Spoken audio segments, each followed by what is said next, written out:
So it is Thursday, and just doing some GuitarZoom stuff, hanging out with some GuitarZoom members, and chatting about music a little bit. I was trying to give you some songs to think about on Thursdays that develop various techniques or thought processes or whatever it might be. So today what we're going to be doing is looking at 3 songs to try and develop your chordal arpeggios a little bit, more so just the way you think about picking these sorts of things.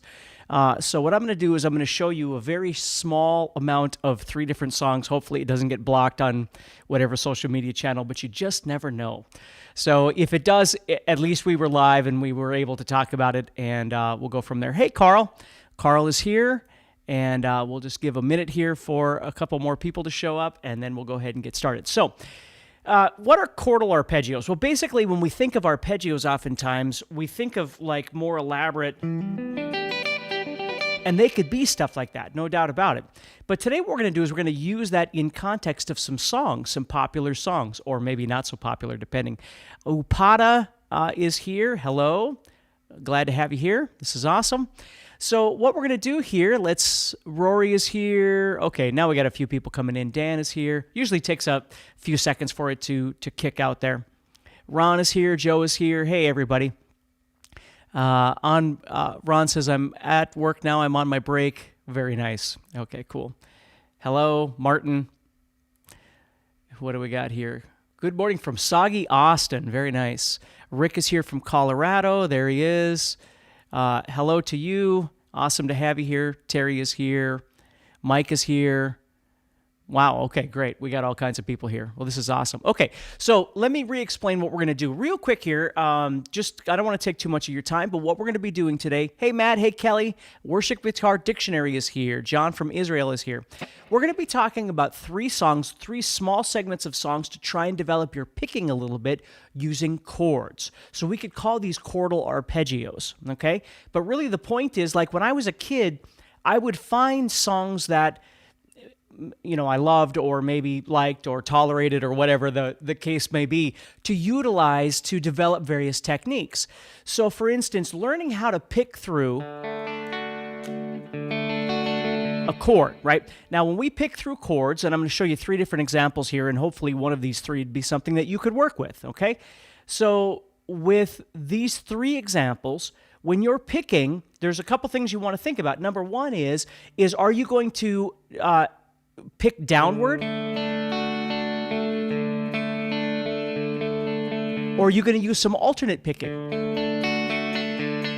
And of course, it depends on the song. And there are many songs that you could choose from. I just chose 3 here this morning that I have played, I have taught, and I've actually really, one of them for sure, maybe 2 of them, I actually struggled with when I first learned how to play them. Hey, Archie. Hey, Austin. Hey, James. Hey, Ron. Roy is here. Edwin is here. Mounchester is here. Jason is here. Linda is here. Hello, Linda. Austin is here. Brian is here. Dan Lemon is here. Gord is here. Juka is here. Douglas is here. Hello, everybody. Hey, David. So the first one, again, I'm going to show you just a little bit of a clip of a song, because if I play too much, I'm just going to get shut down on whatever social media channel, and I might anyway, but at least we're here live hanging out. So here's the first one. It is yours alone. Okay, now, love the song, hate the song, it's irrelevant. I just want you to listen to it.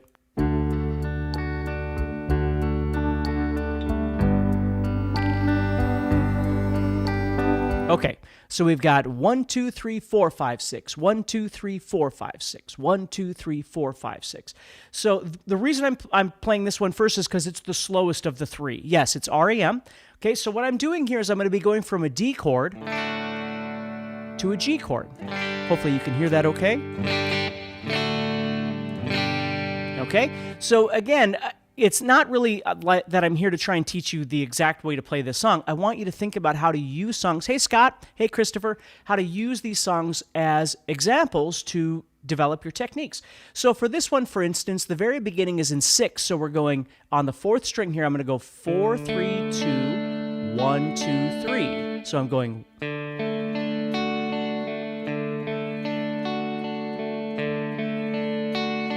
So what I want you to think about here is a few different things. When you're picking, try and develop your dynamic. Make sure that you're picking, the fourth string isn't way too loud compared to the first string, something like that. Develop your timing, right? And you'll notice what I'm doing is I'm accenting 1 and 4. 1, 2, 3, 4, 5, 6.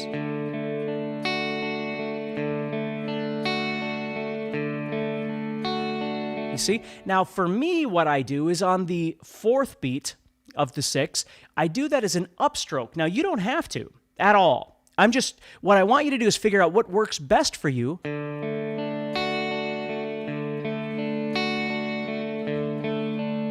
For some reason, in my brain, in my body, when I do that up pick, it tells me I'm going this direction. And that's just kind of what works best for me, okay? Now, what I'm going to do this time is, it sounds like Pattern from Oh Holy Night. Yeah, there's all kinds of different songs that do these. My point is that what you're trying to do is develop the reason I didn't use House of the Rising Sun is because it's more of a roll. And what I want you to try and work on today is the technique of picking each note independently, right? Stine time, yes it is, Daywalker. And then we're going to go to a G chord. Now I'm going to the 4-finger G like this. Hey, Mark. And what I'm going to do is I'm going to play 6, 4, 3. Those are my downs, the first 3 notes. And then I'm going to play first string, second string, third string.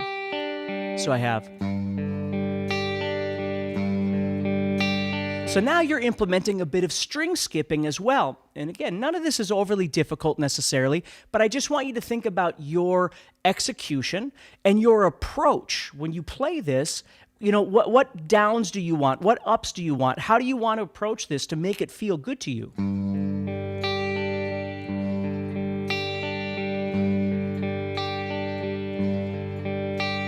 You see? Thanks, Jason. Jason said, my tone is always awesome. I appreciate that. Sounds like Love Hurts. Love Hurts would have been another one, although there's some chording and stuff in there as well as strumming. But again, a wonderful song, and I love playing that. So if we think about that first one, REM,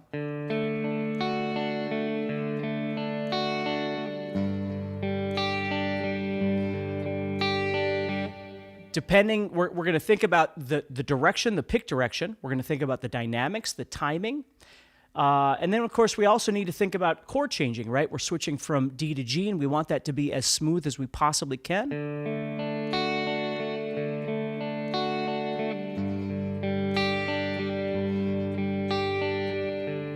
You see that?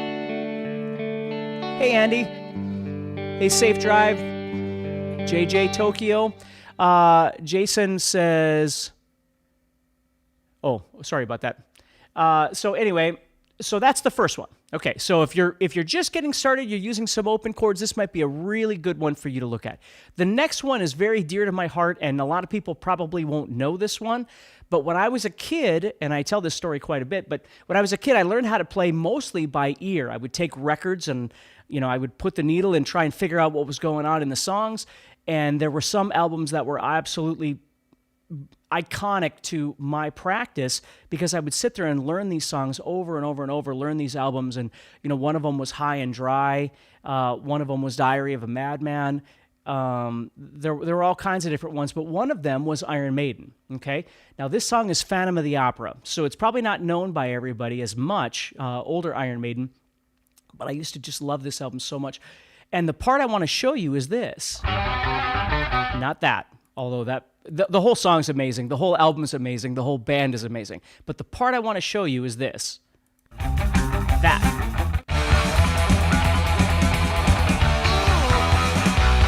Hey, Mateo.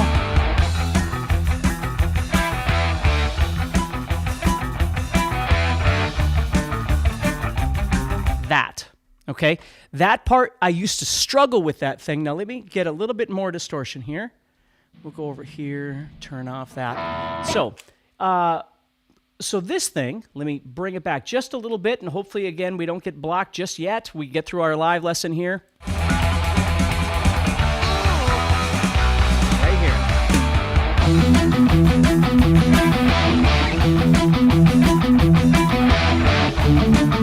here.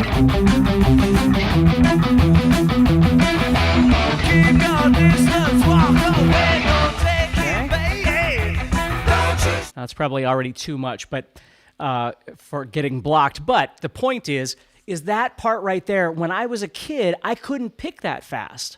And I used to just struggle with that part so much, and I would practice it over and over and over and over. And so I thought it'd be kind of fun to show you. So around 2 minutes into this song, Phantom of the Opera by Iron Maiden. Okay, I know, copyright coming. It's okay if they block the entire video. We're live right now. That's really the most important thing. I don't care if they take it down after this, okay? So it's you and me right now. So what I'm doing here is I'm going up to an E power chord, and I'm going to go 5, 4, 3, and then back to the 4. So again, the same thing's going to happen. I have to decide, do I want to down pick these? Do I want to use some alternate picking? What do I want in there?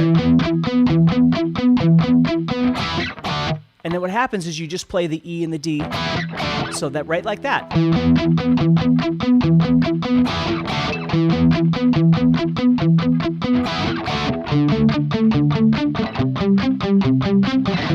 So you'll notice I'm going from the E to the D, and then I go from D to C. Right? So it makes for a great little exercise.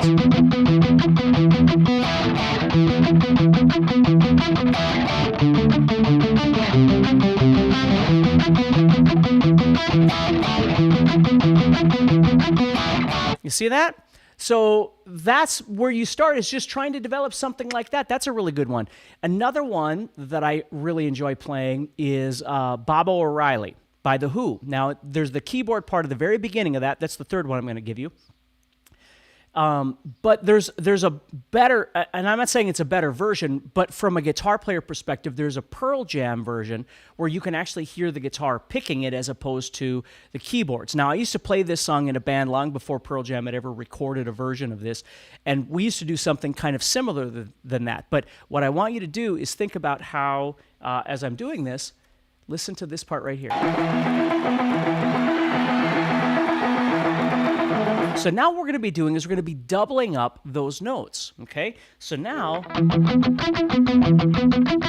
so I'm going to be, this one's in the key of E. I think the original Who version is in the key of F, but Pearl Jam is doing this in E, so.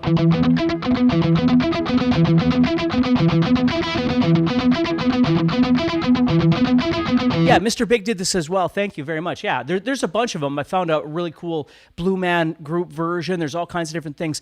Hey, Steve, but this one's really nice. So what I like about this one, it's a little bit slower, maybe a little bit more attainable. Again, it depends on what you're looking for, whatever you like, okay? So what we're doing here is we're going from E, and we're playing down, up on the 5th string, on the 4th string, and on the 3rd string. My pinky sometimes, Urban, sometimes my pinky is down, sometimes it's not. It depends on the technique that I'm using. If I'm just playing, most of the time either my 3rd finger or my pinky will be braced down. Okay, but it depends on what I'm doing. Like if I'm doing this,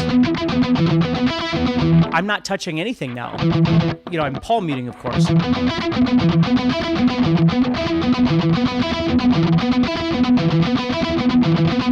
See that? So if I play just a little bit more for you, and hopefully, again, if it gets blocked, it doesn't matter because we're doing this now anyway. See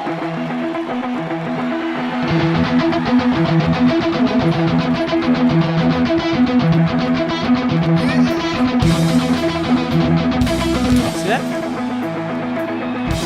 So that's a great way of learning how to do some doubling with your picking as well. So we've got the very beginning with Everybody Hurts doing this. Okay? And then we've got... Okay? Could you show us how you hold your pick when you do that? I'm just holding the pick the same way I always hold the pick. So I'm just I don't change anything about the way I normally pick versus what I'm doing right now. I'm not changing anything about it. I'm just holding the pick between my first finger and my thumb with the pointy end facing down, and that's all I'm doing. So I just tend to hold the guitar pick pretty close to the tip of the pick. That's how I tend to hold it, okay? So those are the 3 different songs to try and explore. Hopefully that helps you a little bit, gives you something to work on until next week. And then we'll get together and we'll hang out again. So everybody, take care. Have a wonderful weekend. Keep practicing. Hopefully these give you some ideas of some things that you can do.